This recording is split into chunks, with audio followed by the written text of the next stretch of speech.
1987 ஆண்டு கே. பாலச்சந்தர் இயக்கத்தில் வெளியான மனதில் உறுதி வேண்டும் என்ற படத்தின் மூலம் திரையுலகில் நடிகராக அறிமுகமானவர் நடிகர் விவேக்.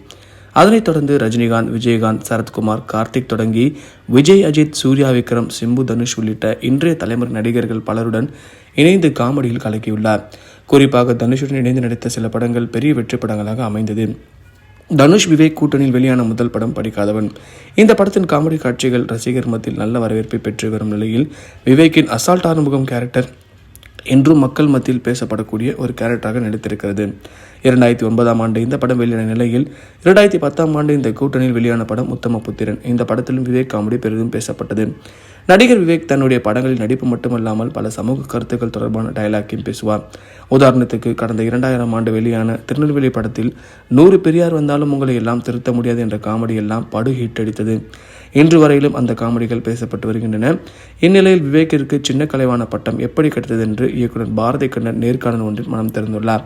அவர் பேசியதாவது, திருநெல்வேலி பட்டத்தை கலைஞருக்கு போட்டு காண்பித்தோம். அப்பொழுது கலைஞர் பெரியார் விஷயத்தை எல்லாம் பெரிதாக படத்தில் பேசிக்கிறார்கள் என்று சொன்னார்.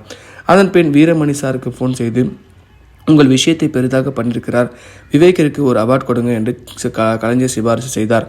விவேக்கிற்கு சின்ன கலைவாணர் விருது என்று படத்தில் தான் கிடைத்தது. அது யாருக்கும் தெரியாது. திருநெல்வேலி படத்தில் 1000 பெரியார் வந்தாலும் உங்களை திருத்த முடியாது என்று காமெடி வரும். அதன் பேசிக் பாயிண்ட் என்னவென்றால், நான் எம்.ஆர். ராதா ரசிகன் என்பதால் அந்த டைப்பில் ஒரு ட்ராக் பண்ண வேண்டும் என்று பண்ணியதான். விவேக் ஒரு சீன் சொல்வார், நானும் சொல்வேன். அப்படி எல்லாம் வைத்து பண்ணியதான் அந்த படம்.